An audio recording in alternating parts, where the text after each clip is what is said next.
আর join করবে?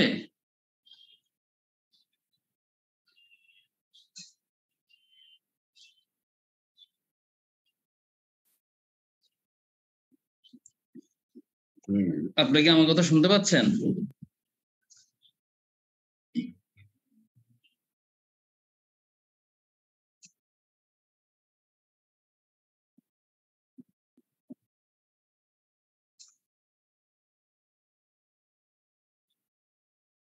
জি sir, শোনা যাচ্ছে।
আমরা কি শুরু করব?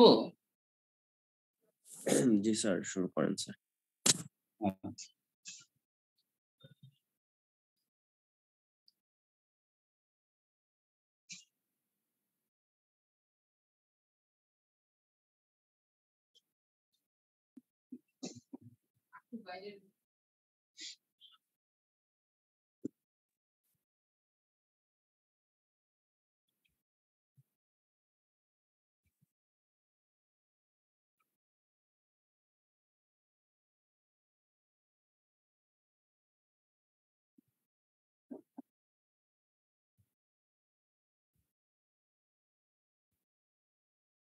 স্ক্রিন দেখতে পাচ্ছেন, তাই তো? জি স্যার। আচ্ছা, আমরা আজকে যে জায়গাটা কভার করব সেটা হচ্ছে ক্যাশ কনভার্সন সাইকেল। হ্যাঁ, cash conversion cycle. So cash conversion সাইকেলটা আসলে কি? এটাকে আরেকভাবে বলা হয় cash cycle. Cash cycle. Okay, আরেকটা কনসেপ্ট হচ্ছে অপারেটিং সাইকেল। Operating cycle. হ্যাঁ, cash conversion cycle and operating cycle, দুইটা কনসেপ্ট নিয়ে আমরা কথা বলবো আজকে।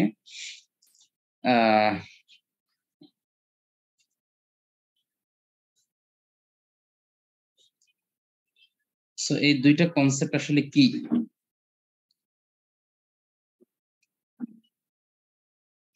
যেমন আমরা অ্যাকাউন্ট রিসিভেবল সম্পর্কে জানি, তাই না? Accounts receivable.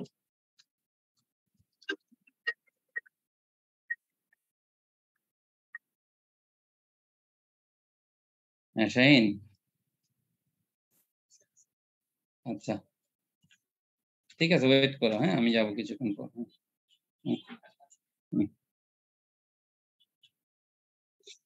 So account receivable হচ্ছে, আপনারা জানেন তো না অ্যাকাউন্ট রিসিভেবল কি? অ্যাকাউন্ট রিসিভেবল হচ্ছে এমন একজন ব্যক্তি যার কাছ থেকে ব্যবসায় প্রতিষ্ঠান টাকা পাওনা আছে। হ্যাঁ, সাধারণত আমি যখন পণ্য ধারে বিক্রি করি অথবা সার্ভিস ধারে দিয়ে থাকি, তখন সাধারণত যে বায়ার সে ছোটখাটো একটা কমিটমেন্টে যায় যে 15 দিন বা 20 দিনের ভেতরে আমি টাকাটা দিয়ে দিব আপনাদের। সো এটাকে বলা হয় অ্যাকাউন্টস রিসিভেবল। আমরা ট্রানজাকশন অ্যানালাইসিস, জার্নাল এন্ট্রি এইসব জায়গায় অ্যাকাউন্ট রিসিভেবল সম্পর্কে ধারণা পাইছি। সো অ্যাকাউন্ট রিসিভেবল হচ্ছে এমন একজন ব্যক্তি যার কাছ থেকে আমি টাকা পাওনা আছি। হ্যাঁ, সো এই অ্যাকাউন্ট রিসিভেবল টার্ন ওভার বলে একটা কথা আছে। Account receivable turn over. Turn over means what? Turn over মানে হচ্ছে, মনে করেন আপনার যেমন আমি আমি আমি আপনাকে কোয়েশ্চেন করতেছি, আপনি আমাকে রিপ্লাই করবেন, আপনারা আমাকে রিপ্লাই করবেন। যেমন আপনার একজন বন্ধু আছে, সে ফ্রিকোয়েন্টলি আপনার কাছ থেকে লোন বা ধার নেয়, হ্যাঁ? যেমন সে জানুয়ারি মাসে ১ তারিখে এসে আপনাকে বলল যে, "দোস্ত ১০,০০০ টাকা আমাকে হাওলাত দে, আমি তোকে দিয়ে দিব।" সো আপনি কি করলেন? তাকে ১০,০০০ টাকা লোন দিলেন। আ তারপরে ফেব্রুয়ারি মাসে সে আবার বলে যে, "আরো ৫,০০০ টাকা লোন দে, তোরে একসাথে টাকা দিয়ে দিব।" সো আপনি তাকে দিলেন, খুব ভালো ফ্রেন্ড যেহেতু, হ্যাঁ? আবার আ মার্চে এসে সে আবার বলল যে, "আরো ৩,০০০ টাকা হাওলাত দে, তোকে একসাথে সমস্ত টাকা দিয়ে দিব।" আপনি ৩,০০০ টাকাও দিলেন। এর পরের মাসে এসে সে আবার বলল যে, "আরো ২,০০০ টাকা দে, একসাথে দিয়ে দিব।" আপনি দিলেন, হ্যাঁ? আ এর পরের মাসে এসে সে আরো ১,০০০ টাকা চাইলো, আপনি দিলেন। হুম? সো আপনি consecutive 5 টাইমস তাকে টাকা দিছেন। এখন পর্যন্ত একটা টাকাও তার কাছ থেকে আপনি আদায় করতে পারেন নাই, বা সে আপনাকে পরিশোধ করে নাই। তাই না? অর্থাৎ জানুয়ারিতে ১০,০০০ নিয়েছে, ফেব্রুয়ারিতে ৫,০০০ নিয়েছে, মার্চে ৩,০০০ নিয়েছে, ১৮,০০০, এপ্রিলে ২,০০০ টাকা নিয়েছে, জুনে সে ১,০০০ টাকা নিয়েছে। তাই না? তাহলে টোটাল কত টাকা হয়?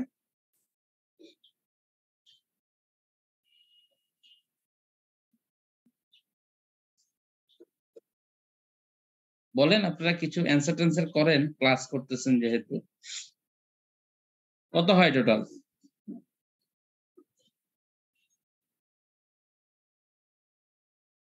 ১০, ৫, ৩, ২, ১ কত হয়? স্যার 21। 21, ২১,০০০ টাকা সে আপনার কাছ থেকে ৫ মাসে হাওলাত বা লোন নিয়েছে। নেওয়ার পরে ৬ষ্ঠ মাসে এসে সে ২১,০০০ টাকা পরিশোধ করে দিছে। তার মানে সে ২১,০০০ টাকা নিয়ে আপনাকে ২১,০০০ টাকা পরিশোধ করে দিল।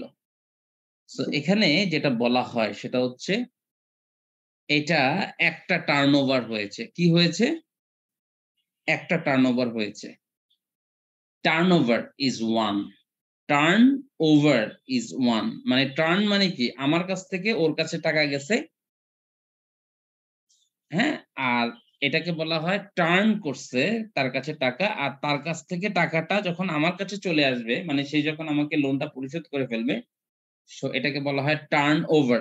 মানে টাকাটা তার কাছে গিয়ে আবার আমার কাছে টার্ন করছে, তাই তো? টার্নওভার, এটাকে বলা হয় কি? টার্নওভার। বোঝা যাচ্ছে কিনা? তার মানে টার্নওভার কয়টা হইছে? একটা। একটা। সে আপনার কাছ থেকে ৫ বার টাকা নিছে, কিন্তু সে পরিশোধ করছে ১ বার। তার মানে টার্নওভার হচ্ছে, টার্ন করছে অনেকবার, অনেক তার কাছে গেছে, কিন্তু ফেরত আসছে যেহেতু ১ বার, তার মানে টার্নওভার হইছে একটা। আমার কথা বুঝছেন কিনা? জি স্যার।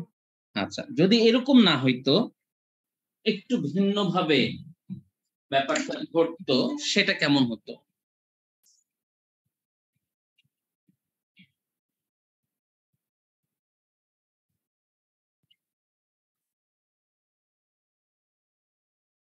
যদি ভিন্নভাবে ব্যাপারটা ঘটতো তাহলে কিভাবে হতো? যেমন সে জানুয়ারিতে যখন ১০,০০০ টাকা নিল, ১ তারিখ নিছে, সে ১৮, ১৯ তারিখের দিকে পরিশোধ করে দিছে। তারপরে ফেব্রুয়ারির ১ তারিখে আবার নিছে, ফেব্রুয়ারির ২০ তারিখে পরিশোধ করে দিছে। মার্চের ৩০ তারিখ, মার্চের ২ তারিখে নিছে, মার্চের ২৫ তারিখে পরিশোধ করে দিছে, হ্যাঁ? এপ্রিলে নিছে, সেটা এপ্রিলের ২৮ তারিখ পরিশোধ করে দিছে। জুনে নিছে, সেটা জুনের ১৫ তারিখ পরিশোধ করে দিছে। বুঝতেছেন কিনা আমার কথা? তার মানে এখানে টার্নওভার কয়টা?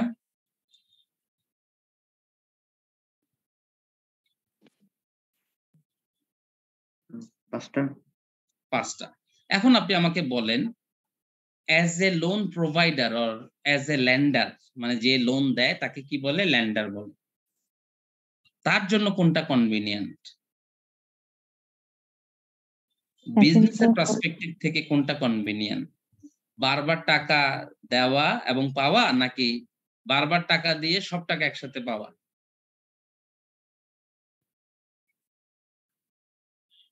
আমার কথা বুঝতেছেন?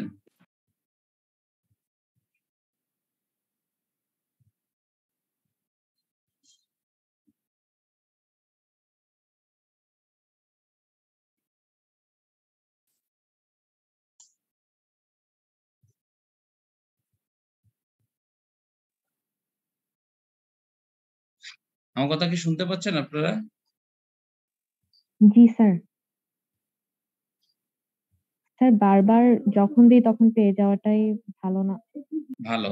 কেন ভালো? এখানে বিভিন্ন কারণ আছে। ভালোর বিভিন্ন কারণ হচ্ছে, প্রথমত আপনি যত টাকা পাবেন আপনার কাছে ক্যাশ টাকা থাকবে, আপনি এই ক্যাশ টাকা বিজনেসে ব্যবহার করতে পারবেন। কারণ বিজনেস তো এরকম না যে স্লো একটা জিনিস বা বসে আছে কিছুই কাজ হচ্ছে না, টাকা লাগতেছে না, এমন না। বিজনেসে কিন্তু প্রতিনিয়ত টাকা লাগে। আপনি ১ ঘন্টা আগে টাকা পাওয়া সুবিধাজনক ১ ঘন্টা পরে পাওয়ার চাইতে। ব্যাপারটা এরকম, হ্যাঁ? দ্বিতীয়ত রিস্কটা কমে যাচ্ছে। আপনার ৬ মাস ওয়েট করতে হচ্ছে না। আপনি প্রতিনিয়ত কিন্তু আপনি একটা অস্বস্তির মধ্যে থাকবেন যে এরকম টাকা দিচ্ছি, জমতেছে, সে কি আদৌ টাকা দিবে কিনা? কিন্তু প্রত্যেক মাসে পেয়ে গেলে সিকিউরিটিটা এনশিওর হয়ে যাচ্ছে। সেই টাকাটা আপনি ব্যবহারও করতে পারতেছেন, তাই না? তো যত বেশি টার্নওভার হবে, অর্থাৎ আমি ধারে বিক্রয় করা টাকা যত বেশিবার আমি রিটার্ন পাবো বা যত বেশিবার আমি কালেক্ট করতে পারবো, তত এটা আমার জন্য ভালো। সো এটাকে বলা হয় অ্যাকাউন্ট রিসিভেবল টার্নওভার। আমার কথা বুঝছেন কিনা? জি স্যার। তাহলে অ্যাকাউন্টস পেয়েবল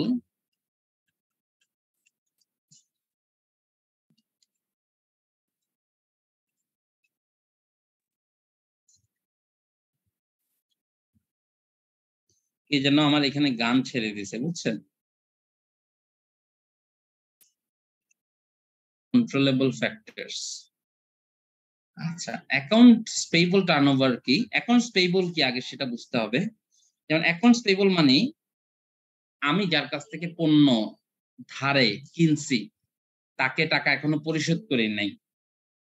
তো এই যে পরিশোধ যদি না করে থাকি, সেই টাকাটা হচ্ছে অ্যাকাউন্টস পেয়েবল।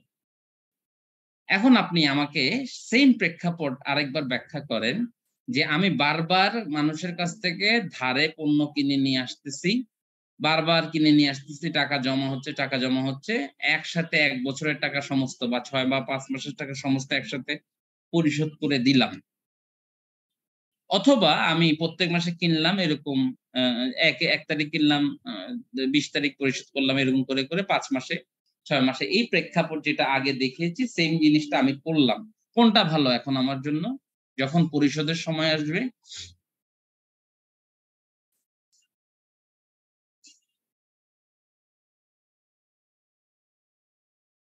স্যার বারবার পরিশোধ করলে তো চাপটা কম পড়বে।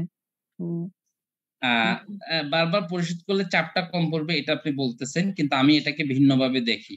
যেমন আমি যখন বারবার তার কাছ থেকে পণ্যটা কিনে নিয়ে আসতেছি এবং ধারে। ধারে যখন পণ্যটা কিনে নিয়ে আসতেছি, তখন আমি টাকা পরিশোধ করে দিচ্ছি না। অথচ আমি এই পণ্যগুলা পেয়ে আমি বিক্রি করতেছি, আমি কিন্তু ঠিকই টাকা কালেক্ট করতেছি। সো সামহাউ টাকা, মানি ফ্লো আমার কাছে বেশি হচ্ছে। মানি ফ্লো আমার কাছে বেশি হচ্ছে, হ্যাঁ? আমার যত বেশি মানি ফ্লো হবে তত আমার বিজনেস রিস্কি কম হবে। এন্ড কথা হচ্ছে আমি যার কাছ থেকে পণ্য কিনে নিয়ে আসতেছি তাকে যদি এরকম টাকা জমাতে থাকি, যে তার কাছ থেকে পাওনা টাকা যদি এরকম ভাবে জমাতে থাকি, তাইলে কি দেখা যাবে? একটা ডিস্যাটিসফ্যাকশন তৈরি হবে। সে হয়তোবা ভবিষ্যতে আমাকে কি করবে না? প্রোডাক্ট বিক্রি করবে না বা সার্ভিস দিবে না। বাট এটা একটা ট্রেড অফ এর ব্যাপার। আমি যত কম টাকা পরিশোধ করে থাকতে পারবো ততই আমার জন্য ভালো। যেহেতু অ্যাকাউন্ট রিসিভেবল এর ক্ষেত্রে যত বেশি টাকা রিসিভ করা যায় সেটা আমার জন্য ভালো। অ্যাকাউন্টস পেয়েবল এর ক্ষেত্রে সেটা ঠিক অপোজিট। কথা বোঝা যাচ্ছে কিনা?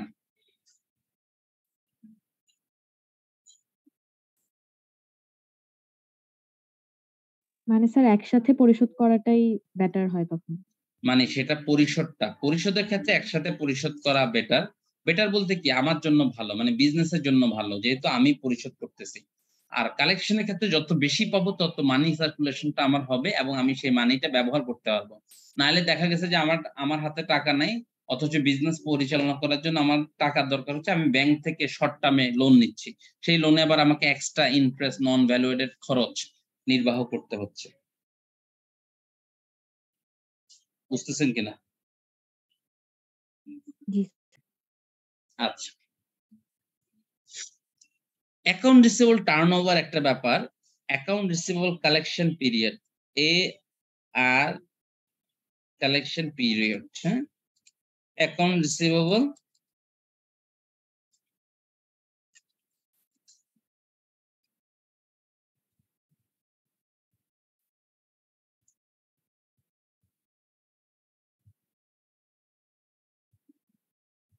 অ্যাকাউন্ট রিসিভেবল কালেকশন পিরিয়ড, এটা একটা কনসেপ্ট।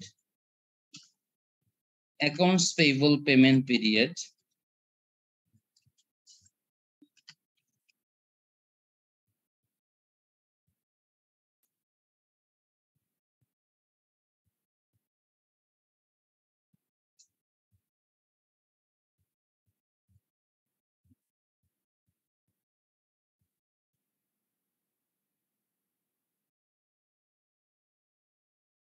এটা আর একটা কনসেপ্ট।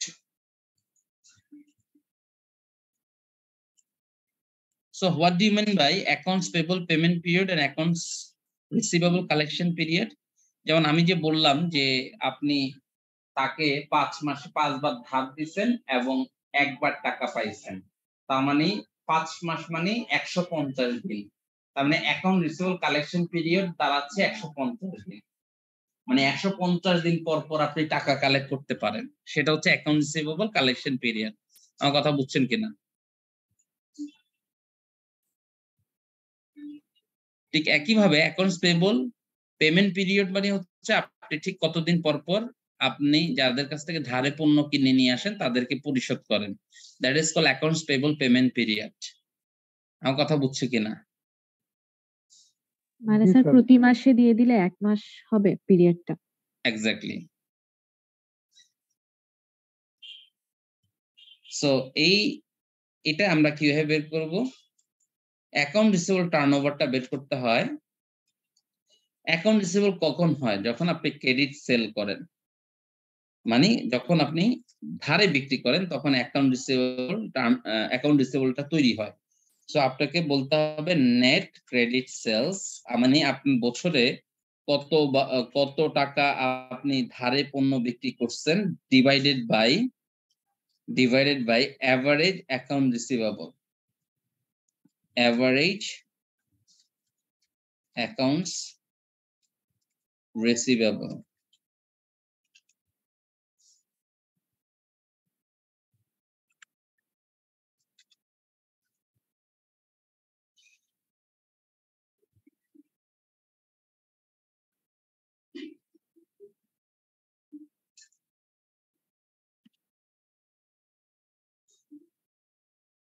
যেমন অ্যাভারেজ অ্যাকাউন্ট রিসিভেবল কিভাবে পাবেন? ব্যালেন্স শিটে অ্যাভারেজ অ্যাকাউন্ট রিসিভেবল পাওয়ার জন্য আর দিলাম অ্যাভারেজ অ্যাকাউন্ট রিসিভেবল, হ্যাঁ, পাওয়ার জন্য আপনি beginning account receivable plus ending AR account receivable divided by 2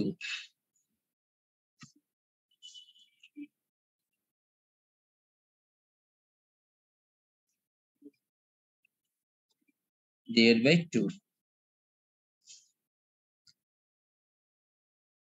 যেমন আমি যদি বিগিনিং এন্ডিং অ্যাকাউন্ট রিসিভেবল পেতে চাই তাহলে কিভাবে পাবো? এই যে ডেটর, এখানে যে ডেটর লেখা আছে না, এটাকেই বলে অ্যাকাউন্ট রিসিভেবল। হ্যাঁ, এটাই হচ্ছে account receivable, AR account receivable.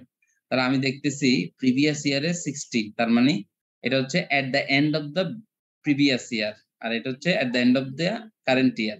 তার মানে বছরের প্রথমে এটা ছিল, বছরের শেষে আছে এটা। তাহলে এটা হচ্ছে বিগিনিং এই বছরের জন্য, কারেন্ট ইয়ারের জন্য এটা হচ্ছে বিগিনিং, এটা হচ্ছে at the end of the year. So beginning plus ending divide by 2, এই দুটাকে 2 দিয়ে ভাগ করে দিবেন। আমার কথা বুঝছেন কিনা?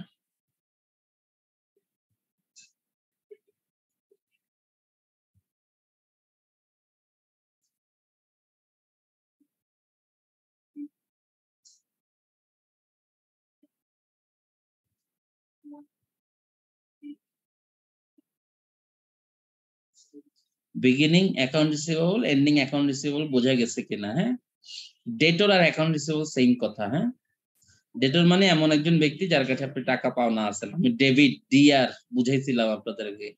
ক্রেডিটর মানে এমন একজন ব্যক্তি যে আপনার কাছে টাকা পাওনা আছে, সিআর বুঝাইছিলাম ফার্স্ট ক্লাসে। হ্যাঁ,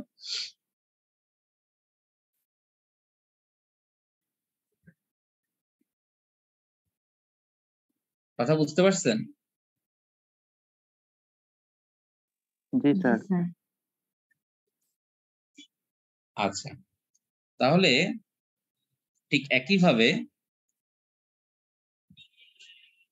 এই net credit sales divide by average account receivable দ্বারা বোঝায় হচ্ছে অ্যাকাউন্ট রিসিভেবল টার্নওভার, মানে আপনি পুরো বছরে কত টাকা ক্রেডিট সেল করছেন। ক্রেডিট সেল করলে অ্যাকাউন্ট রিসিভেবলটা বেড়ে যাওয়ার কথা, কিন্তু আপনি যখন অ্যাকাউন্ট রিসিভেবলের কাছ থেকে টাকা পেয়ে যাবেন, অ্যাকাউন্ট রিসিভেবলের ব্যালেন্স কমে যাবে। হ্যাঁ, সো কমে গেলে যেটা দেখা যায়, আপনি যতবার পাবেন এটা কমতে থাকবে কমতে থাকবে, একটা ব্যালেন্স বিগিনিং এন্ডিং এ একটা ব্যালেন্স থাকে। এই ব্যালেন্সটাকে যোগ করে 2 দিয়ে ভাগ করলে এভারেজ অ্যাকাউন্ট রিসিভেবল পাওয়া যায়।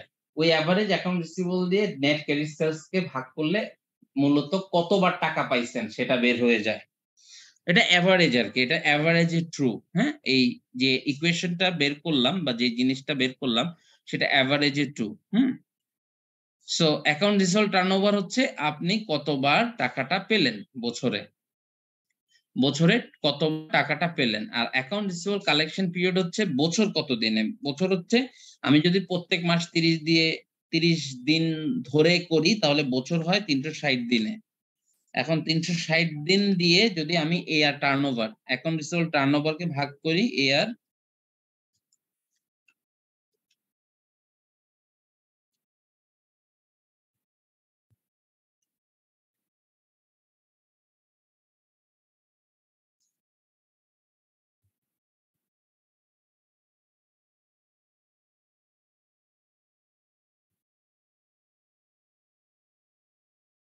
তো এটা হচ্ছে অ্যাকাউন্ট রিসিভেবল কালেকশন পিরিয়ড।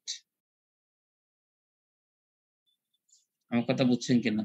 মানে কতদিন পর পর আপনি অ্যাকাউন্ট রিসিভেবলের কাছ থেকে টাকা কালেক্ট করেন। যেমন ওই যে 5 মাস মানে 150 দিন। 5 মানে প্রত্যেক মাসে পাওয়া মানে 5 মানে পুরা বছরে 5 বার যদি হয়, হ্যাঁ, আর পুরা বছরে যদি 12 বার হয় তার মানে প্রত্যেক মাসেই পাচ্ছেন। তার মানে 30 দিন পর পর পাচ্ছেন। তো 30 দিনের ব্যাপারটা হচ্ছে অ্যাকাউন্ট রিসিভেবল কালেকশন পিরিয়ড, আর 12 ব্যাপারটা হচ্ছে account receivable turnover. Accounts payable টার্নওভারও সেম জিনিস। সেক্ষেত্রে আপনি লিখবেন নেট ক্রেডিট পারচেজ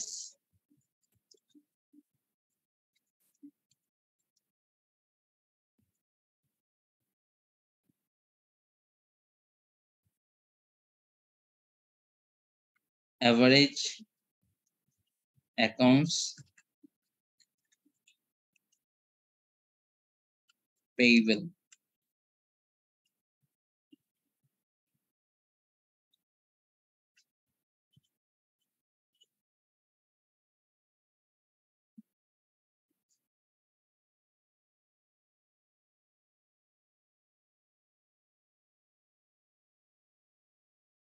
তাহলে এটা কিভাবে পাবেন? তাহলে এটা পাওয়ার জন্য আপনাকে 360 divided by average account receivable turnover, হ্যাঁ, অ্যাকাউন্টস পেবল এপি টার্নওভার।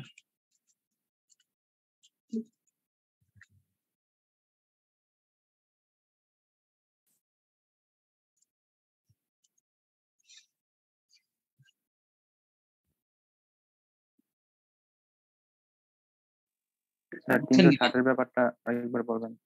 কোনটা? 360 কে ভাগ দিলাম। 360 মানে কি, আমরা যদি বছরে প্রত্যেকটা মাস 30 দিন করে ধরি, 30 টাইমস 12 হয় 360 দিন। আমরা যদিও বলি বছর 365 দিনে এক বছর, হ্যাঁ, বছরে কয় মাস, কত দিন। সো বেসিক্যালি এটা বের হয় কতদিন পর পর অ্যাকাউন্ট রিসিভেবলের কাছ থেকে টাকাটা কালেক্ট হচ্ছে। হ্যাঁ,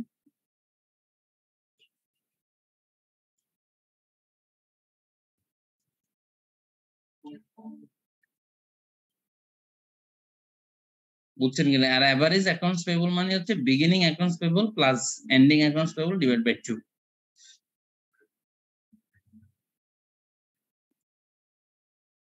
এরপর যদি আমরা ইনভেন্টরি কথা ধরি, inventory turnover or inventory holding period. Inventory turnover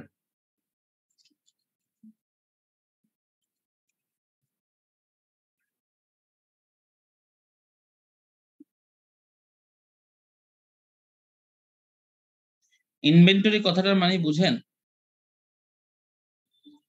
inventory মানে আপনি যে পণ্য নিয়ে ব্যবসা করেন সেটাকে বলা হয় ইনভেন্টরি। যেমন একটা বিজনেস তার যে প্রোডাক্ট সে কিনে নিয়ে আসে বা উৎপাদন করে, উৎপাদন করার পর খুব দ্রুত শেষ হয়ে যায়, মানে বিক্রি খুব দ্রুত শেষ হয়ে যায়, সে আবার প্রোডাক্ট গুলো উৎপাদন করে আবার বিক্রি করে। এটা একটা অবস্থা। আর একটা অবস্থা হতে পারে সে প্রোডাক্ট একবার উৎপাদন করলে 6-7 মাস, 8-9 মাস, 10 মাস, 11 মাস পর্যন্ত বিক্রি করলে তারপরে গিয়ে শেষ হয়। সো যদি প্রোডাক্ট উৎপাদন করে 12-13 মাস আমার অপেক্ষা করতে হয়, তাইলে আমরা কি বলতে পারি? আমরা বলতে পারি you are dealing with the slow moving inventories, মানে আপনার প্রোডাক্ট আসলে খুব দ্রুত বিক্রি হয় না। যত দ্রুত বিক্রি হবে তত আপনি ক্যাশ রিয়েলাইজ করতে পারবেন, সেটাকে রিইনভেস্ট করতে পারবেন, বিজনেস এক্সপানশন করতে পারবেন। দ্রুত টাকা আসলে সেই দ্রুত টাকা যখন আসবে আপনি খুব কম সময়ের ভেতরে বেশি বেশি ইনভেস্টমেন্ট, বেশি বেশি সেল, বেশি বেশি প্রফিট করতে পারবেন, বেশি বেশি বিজনেস এক্সপানশন করতে পারবেন। আমার কথা বুঝছেন কিনা?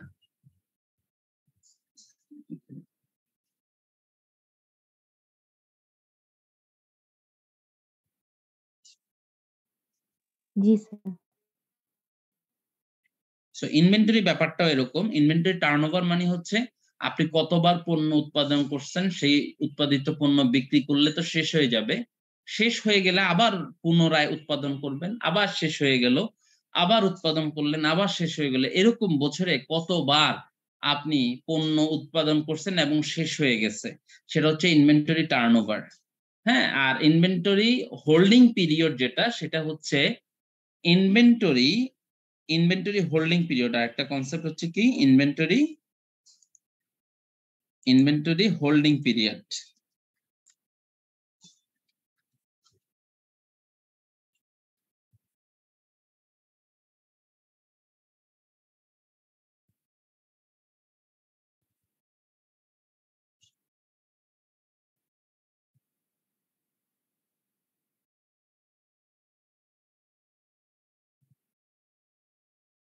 ইনভেন্টরি হোল্ডিং পিরিয়ড কি?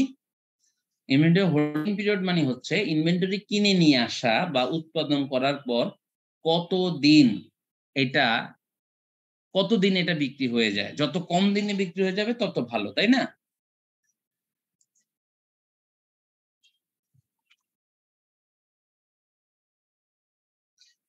ইনভেন্টরিটা যখন বিক্রি হয়, এই যে কস্ট অফ গুডস সোল্ড বলি না আমরা, এই যে গ্রস সেলস থেকে রিটার্ন বাদ দিয়ে নেট সেলস পাইলাম, সেখান থেকে আমরা কস্ট অফ গুডস সোল্ড বাদ দিলাম। এই কস্ট অফ গুডস সোল্ড মানে হচ্ছে আমি যে পণ্যটা বিক্রি করি তার প্রোডাকশন কস্ট কত। হ্যাঁ, সো আমি এই বছরে যত পণ্য বিক্রি করছি সমস্ত পণ্যের production cost cost of goods সোল্ডে যোগ হইতে থাকে। হ্যাঁ, সো আমি যদি ইনভেন্টরি টার্নওভার বের করতে চাই তাহলে আমাকে যেটা দিয়ে ভাগ করতে হবে, cost of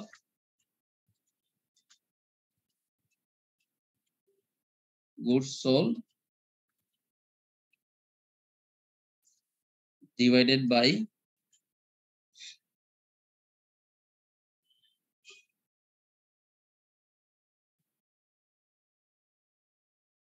average inventory. Average মানে beginning plus closing divided by 2 inventory turnover. ঠিক একইভাবে পিরিয়ডটা কিভাবে বাইর করব? পিরিয়ডটা বাইর করার জন্য আমি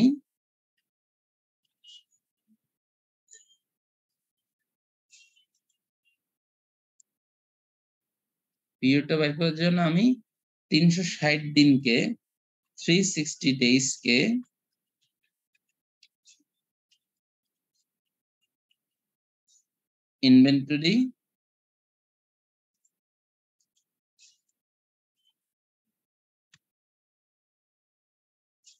ইনভেন্টরি টার্নওভার দিয়ে ভাগ করে দেব।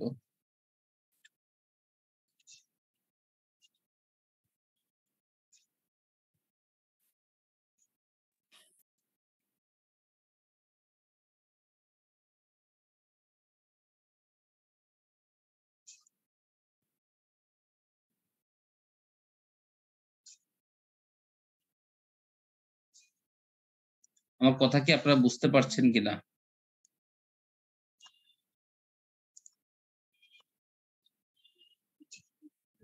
আমরা তিনটা জিনিস পেলাম, একটা হচ্ছে অ্যাকাউন্ট রিসিভেবল কালেকশন পিরিয়ড, একটা হচ্ছে অ্যাকাউন্টস পেবল পেমেন্ট পিরিয়ড, আর একটা হচ্ছে ইনভেন্টরি হোল্ডিং পিরিয়ড।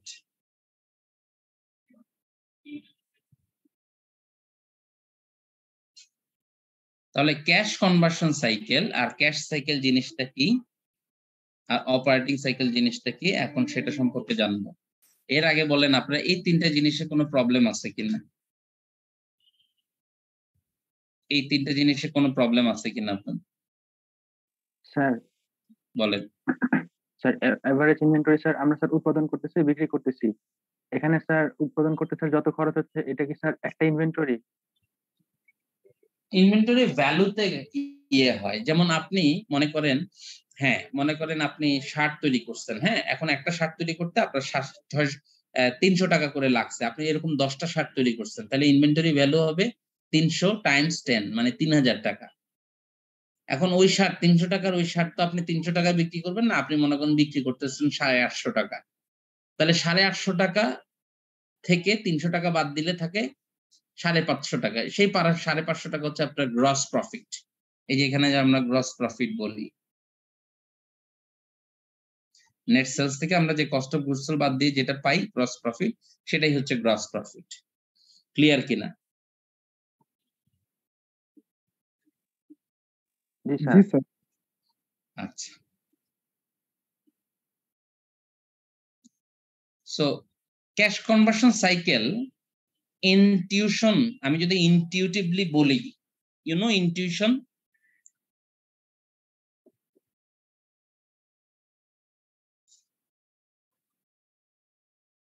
ইনটিউশন হচ্ছে উইদাউট এনি ক্যালকুলেশন ব্যাপারটাকে বোঝা। ক্যাশ কনভার্সন সাইকেল হচ্ছে যেমন আপনি একটা ব্যবসায় কি করেন, টাকা ইনভেস্ট করেন এবং টাকা ইনভেস্ট করার পর সেই টাকাটা আপনার কাছে আবার ফেরত আসে, তাই না? তো সময়কালটাকে বলে ক্যাশ কনভার্সন সাইকেল। মানে আপনি জানুয়ারি 1 তারিখে টাকা ইনভেস্ট করছেন, সেই টাকা প্রফিট সহ মার্চের 30 তারিখে ফেরত আসছে। তার মানে জানুয়ারি 1 তারিখ থেকে মার্চের 30 তারিখ পর্যন্ত সময় হচ্ছে 90 দিন। তার মানে ক্যাশ কনভার্সন সাইকেল হচ্ছে 90 ডেজ। কথা বোঝা যায় কিনা?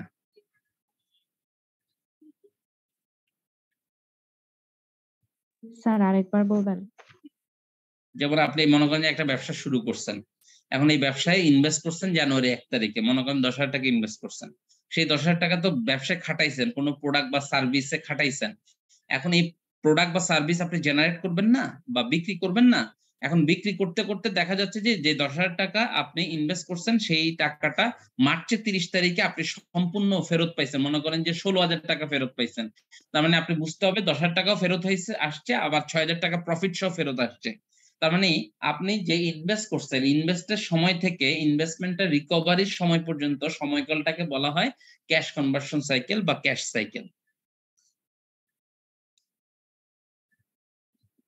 ক্লিয়ার কিনা?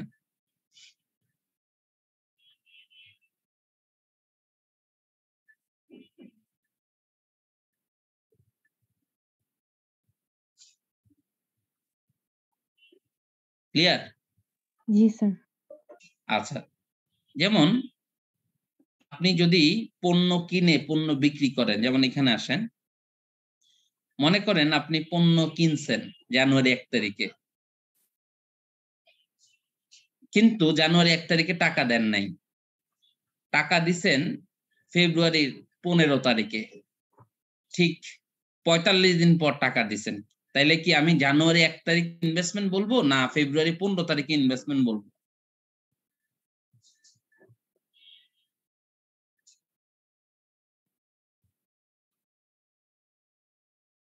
আমার কথা ক্লিয়ার কিনা? স্যার কোয়েশ্চেনটা বুঝিনি। মানে আমি বলেছি আমি যখন ব্যবসা করব, ব্যবসা করার জন্য তো আমাকে প্রোডাক্ট কিনতে হবে, প্রোডাক্ট কেনার জন্য টাকা দরকার। এখন মনে করেন আমি জানুয়ারি 1 তারিখে 10,000 টাকা পণ্য নিয়ে আসছি, কিন্তু যার কাছ থেকে নিয়ে আসছি তাকে টাকা দেই নাই, তাকে টাকা দিয়েছি ফেব্রুয়ারি 15 তারিখে, হয় না এরকম? হয়তো জি So, স্যার। এখন আমার কথা হচ্ছে আমি ইনভেস্ট কখন করছি? ১ তারিখ করছি না ফেব্রুয়ারি ১৫ তারিখ করছি? স্যার যা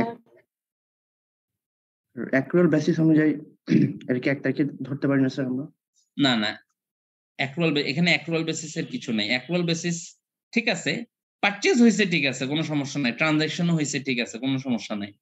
কিন্তু টাকা আউটফ্লো, টাকা আমার হাত থেকে আরেকজনের হাতে চলে গেছে কোন ডেটে সেটা গুরুত্বপূর্ণ। সেটা গেছে কখন? স্যার 15 ফেব্রুয়ারি। 15 ফেব্রুয়ারি। তার মানে তাইলে আমি যদি 15 ফেব্রুয়ারি থেকে 20 তারিখের মধ্যে সমস্ত প্রোডাক্ট বিক্রি করে টাকা-টুকা নিয়ে নিতে পারি, তাহলে আমার ক্যাশ সাইকেল মাত্র ৫ দিন। আমার কথা বুঝছেন কিনা? জি স্যার। কিন্তু অপারেটিং সাইকেল কতদিন? অপারেটিং সাইকেল কিন্তু ৫০ দিন। ৪৫ প্লাস ৫। অপারেশন শুরু হইছে ১ তারিখ থেকে। সেই অপারেশনটা শেষ হইছে ফেব্রুয়ারির ২০ তারিখে। That is called operating cycle. So my operating cycle is 50 days. অর্থাৎ আমার অপারেশনটাকে সার্কুলেট করার জন্য আমি ৫০ দিন সময় নেই। কিন্তু ক্যাশ সার্কুলেট করার জন্য আমি মাত্র ৫ দিন সময় নেই। So you know the difference between operating cycle and cash conversion cycle.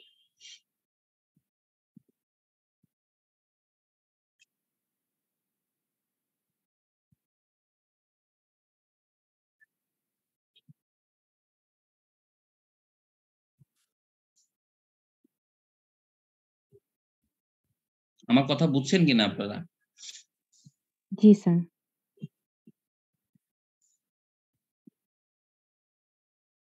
So ম্যাপিংটা কেমন ছিল? ম্যাপিংটা ছিল আপনি জানুয়ারি ১ তারিখে প্রোডাক্ট কিনছেন।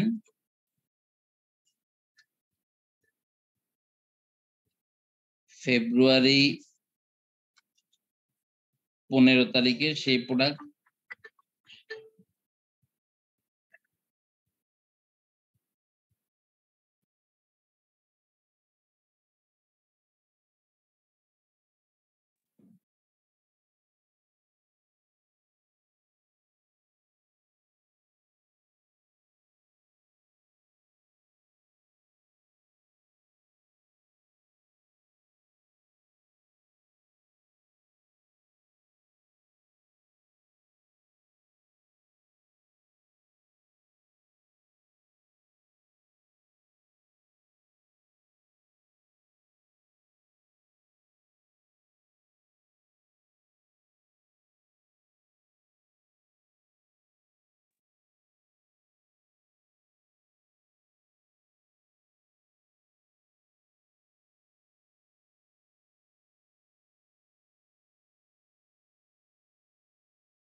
সো ফেব্রুয়ারি ১৫ তারিখে আপনি টাকাটা পরিশোধ করছেন।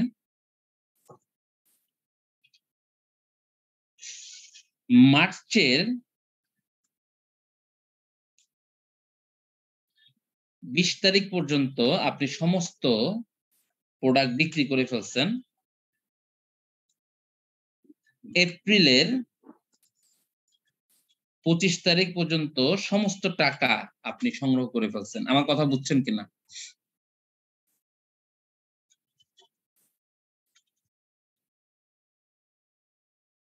আমার কথা বুঝছেন? জি স্যার।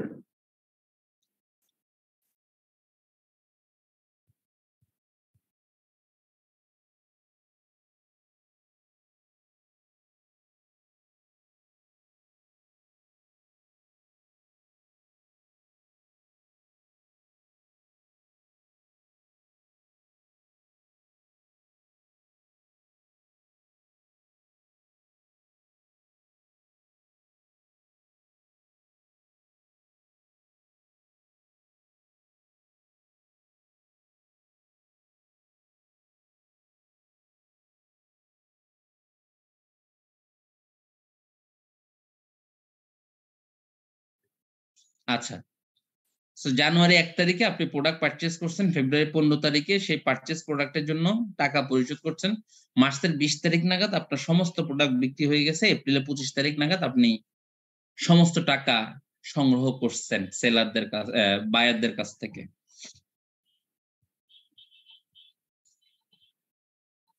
কথা বুঝছেন তো না?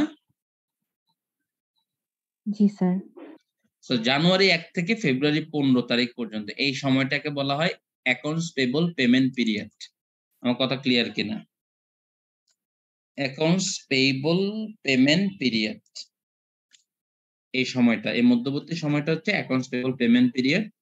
এই ফেব্রুয়ারির 8 তারিখ থেকে শুরু করে এই সময়টাকে বলা হয় inventory holding period,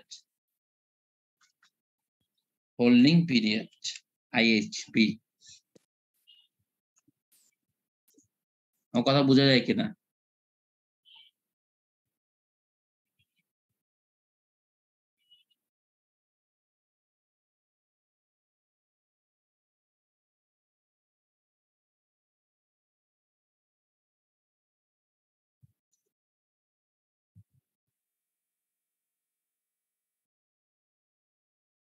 sir inventory holding পিরিয়ডটা কি ফেব্রুয়ারির 15 তারিখ থেকে মার্চের 20 তারিখ পর্যন্ত?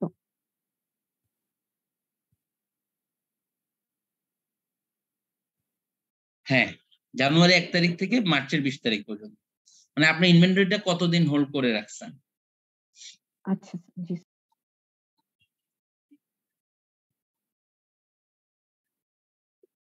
আর এই সময়টুকু হচ্ছে অ্যাকাউন্ট রিসিভেবল কালেকশন পিরিয়ড।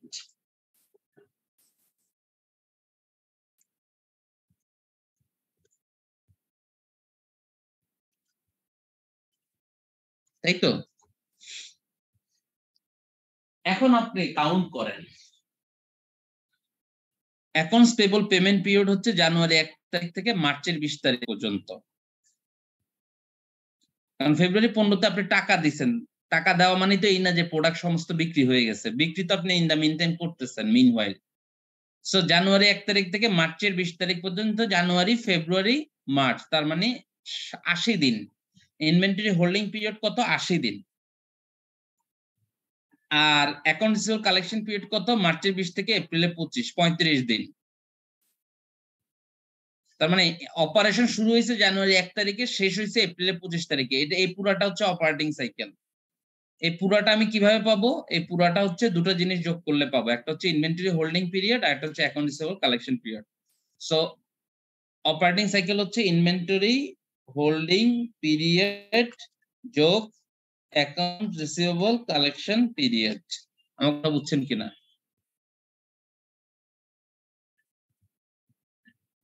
জি স্যার। জি স্যার। আর ক্যাশ সাইকেলটা কিভাবে পাবো? আমি যদি এই দুটো জিনিস থেকে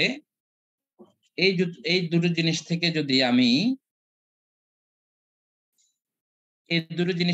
আমি এই সময়টুকুকে বাদ দিয়ে দিতে পারি, মানে তখন কিন্তু ইনভেস্টমেন্ট হয় নাই, ফেব্রুয়ারি 15 আগ পর্যন্ত কিন্তু ইনভেস্টমেন্ট হয় নাই। তো আমি যদি এই সময়টুকু বাদ দিয়ে দিতে পারি, যেটাকে বলা অ্যাকাউন্টস পেবল পেমেন্ট পিরিয়ড, তাহলে আমি কিন্তু ক্যাশ সাইকেলটা পেয়ে যাব। So APP, so it is call cash cycle. মানে আমি ক্যাশ ইনভেস্ট করছি ফেব্রুয়ারি 15 তারিখে, সেই ক্যাশ রিটার্ন বা ফেরত পাইছি এপ্রিলের 25 তারিখে। তাহলে ফেব্রুয়ারি 15 থেকে মার্চের 1 তারিখ 15 দিন, 30, 45 দিন, 45 দিন প্লাস আরো 35 দিন, 80 দিন। আমার কথা বুঝতেছেন কিনা?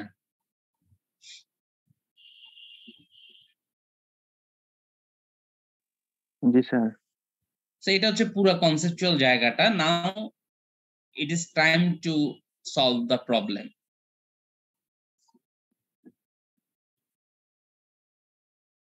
আপনাকে এই কনসেপচুয়াল জায়গাটা বুঝেছেন কিনা? বুঝলে এখন অঙ্কটা করতে পারবেন। So your requirement is calculate cash conversion cycle for the current year and make comments on the company's operating efficiency and liquidity.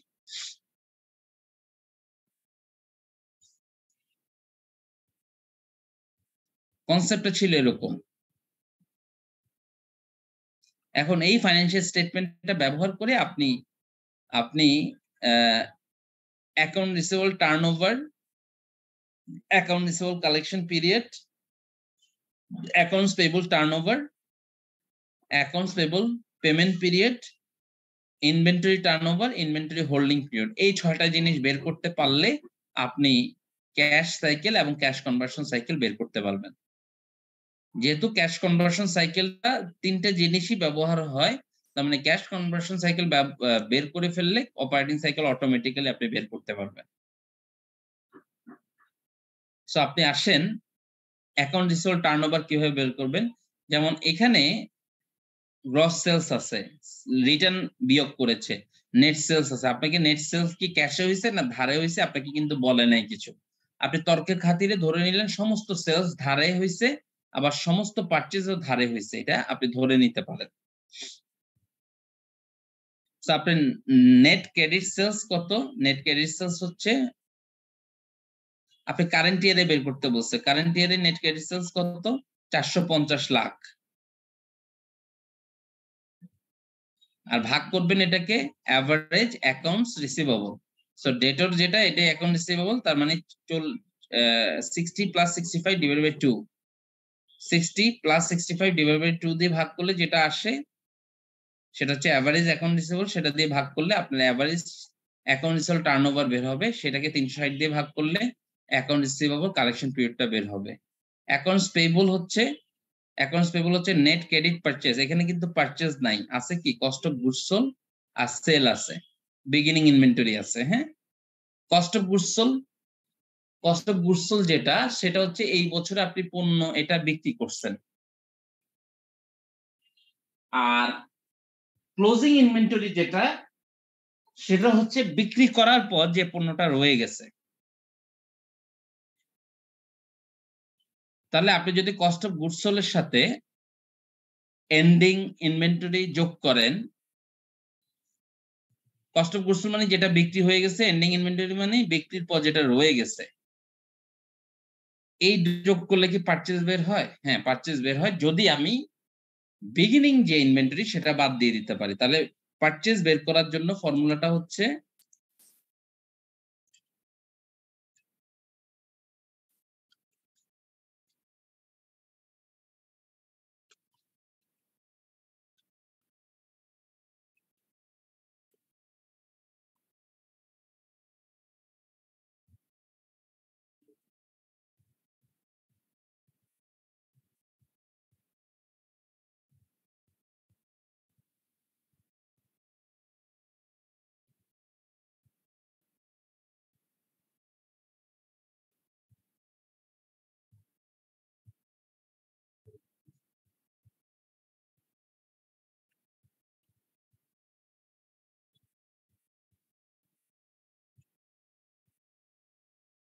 আমার কথা স্যার বুঝছেন কিনা? বিগিনিংটা কেন বাদ দিচ্ছি? সাপোজ আপনি চিন্তা করেন আপনার কাছে এই বছরে 100 টাকার প্রোডাক্ট ছিল। সেই 100 টাকার প্রোডাক্ট আপনি 100 টাকার প্রোডাক্টের ভিতরে 80 টাকার প্রোডাক্ট বিক্রি করছেন। তাহলে আর 20 টাকার প্রোডাক্ট রয়ে গেছে। তাহলে 80 + 20 হচ্ছে cost of goods sold plus closing inventory. G sir. এখন এই যে 100 টাকার প্রোডাক্ট আপনার কাছে আছে, এই 100-র মধ্যে আপনি এই বছরে কতটুকু সেল করছেন, এই বছরে কতটুকু পারচেজ করছেন সেটা বের করার জন্য আপনার বিগিনিং এ যদি কিছু থেকে থাকে সেটা বাদ দিয়ে দিলে পাওয়া যায় না?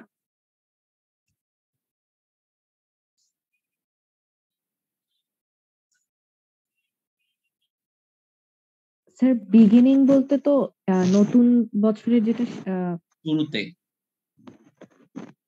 মনে করেন আপনি এই বছরে 70 টাকার প্রোডাক্ট পারচেজ করছেন, বিগিনিং এ 5 টাকার প্রোডাক্ট রয়ে গেছিল, সেটা এই বছর বিক্রি করবেন। তাহলে 70 টাকা পারচেজ করছেন, 5 টাকা কি করছেন? 5 টাকা বিগিনিং এ ছিল, তাহলে 70 + 5 হয় 75। তার মানে এই 75 টাকার প্রোডাক্ট বিক্রি করবেন আপনি পুরা বছরে, মনে করেন বিক্রি করা শুরু করছেন কিন্তু পুরা বছর শেষ, কিন্তু আপনার 75 টাকার প্রোডাক্ট বিক্রি শেষ হয় নাই, আপনার 65 টাকার প্রোডাক্ট বিক্রি হয়েছে, তাহলে ক্লোজিং কত? 10। ক্লোজিং হচ্ছে 10। তাহলে পারচেজটা বের করার জন্য এখন যদি আমি বলি যে কস্ট অফ গুডস সোল্ড আছে, ক্লোজিং আছে, বিগিনিং আছে, তাহলে কি আমার ব্যাক ক্যালকুলেশন দিয়ে আমি পারচেজটা বের করতে পারবো না? জি স্যার। সেটা আর কি কথা। স্যার পারচেজ বলতে এখানে কি বোঝাচ্ছে তাহলে?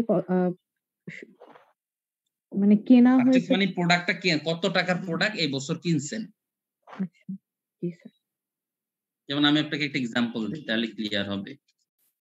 জানুয়ারি 1-এ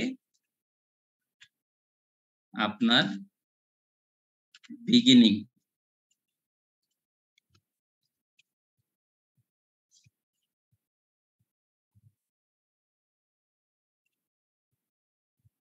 ইনভেন্টরি ছিল 5 টাকা, পারচেজ করছেন এই বছরে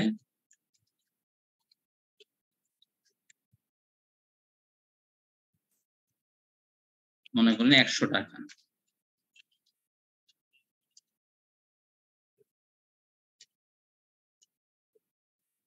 সেল করছেন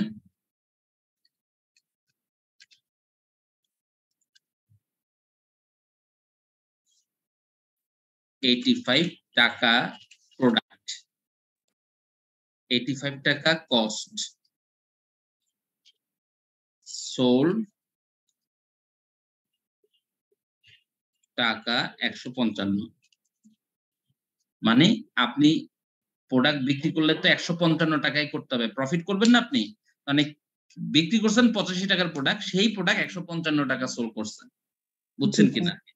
জি স্যার। আর তাহলে ক্লোজিং ইনভেন্টরি কত?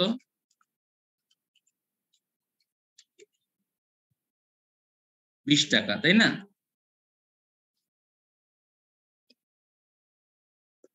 বুঝছেন কিনা? স্যার ক্লোজিং ইনভেন্টরিটা আরেকবার যদি বলতেন। আপনার 100 টাকা পারচেজ করছেন, বিগিনিং এ 5 ছিল, 105, 105 এর মধ্যে 85 বিক্রি করে দিয়েছেন, কত থাকে ক্লোজিং? জি স্যার, 20 টাকা। এখন মনে করেন যে এই পারচেজ যেটা সেটা নাই, সেটা মনে করেন যে নাই,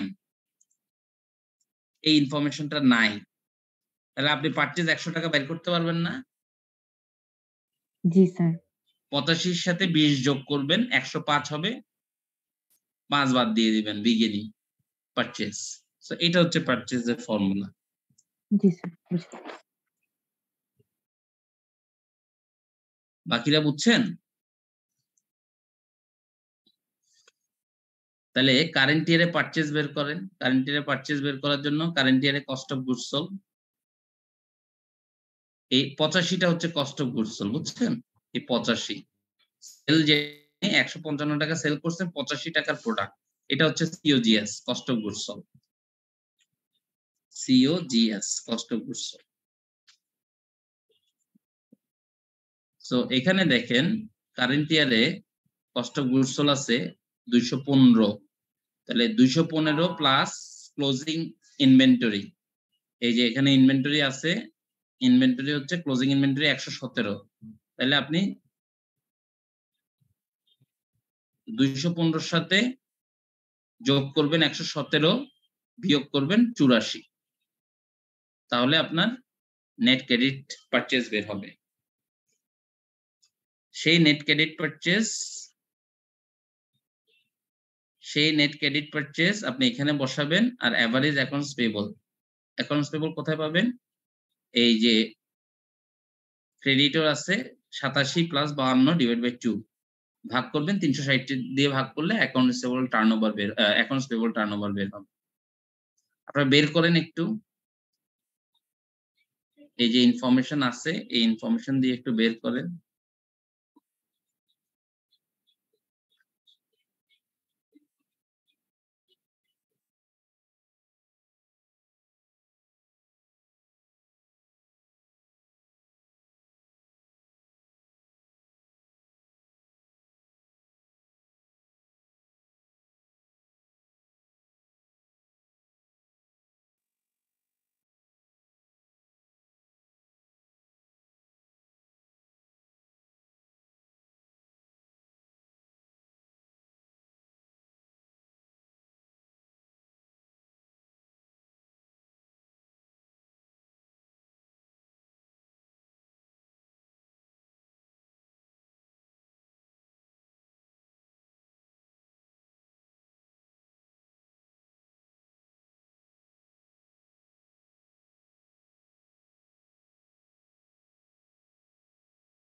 স্যার কস্ট অফ গুড সোল্ডটা তো আমরা এন্ডিংটা ধরবো না?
আপনি কি পারতেছেন ক্যালকুলেট করতে? স্যার কস্ট অফ গুড সোল্ডটা তো প্রেজেন্ট ইয়ারেরটা ধরবো না? প্রেজেন্ট ইয়ার, হ্যাঁ কারেন্ট ইয়ার। আর স্যার নেট পারচেজ মানেই তো যে পারচেজের ফর্মুলাটা আমরা যেটা দেখলাম সেটাই হ্যাঁ, তো, তাই না? পারচেজ আর ক্রেডিট মানে আমি ধরে নিলাম এখানে সমস্ত পারচেজই ক্রেডিট পারচেজ বা সমস্ত সেলই ক্রেডিট সেল। যেহেতু আমরা অঙ্কটা সেভাবে বের করতে হবে। স্যার তাহলে বোধহয় 248 আসে 248 কি কোনটা আসে? পারচেজটা। পারচেজ, আচ্ছা ঠিক আছে, তো আপনি সেইভাবে করে ফেলেন, এই ফর্মুলাতে বসান।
সো আপনারা যদি এই জিনিসটা বের করতে পারেন তাহলে আজকের ক্লাস এখানে শেষ করব আর কি। হ্যাঁ, আর ইন কেস আপনারা নেক্সট ক্লাসে যদি এটা সলভ করতে না পারেন সেক্ষেত্রে আমি হয়তো বা আপনাদেরকে একটু হেল্প করতে পারি আবার নেক্সট ক্লাসে।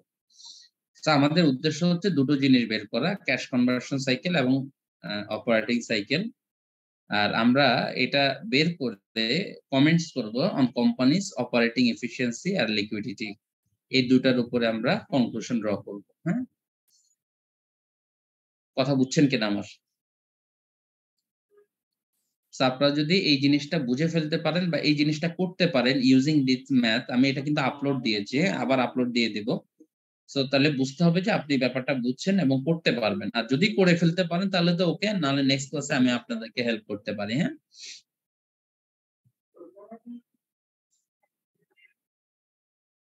ওকে। জি স্যার। আচ্ছা, সো আমি আপনাদের আপলোড করে দিচ্ছি গুগল ক্লাসরুমে।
সেখানে দুইটা ফাইল আছে, সেকেন্ড ফাইলটা। হ্যাঁ,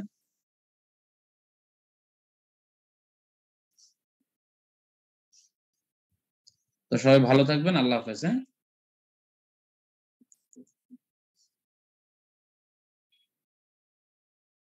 ক্লাস রিপ্রেজেন্টেটিভ আপনি অ্যাটেন্ডেন্সের ইয়েটা দিয়ে দেন হোয়াটসঅ্যাপ।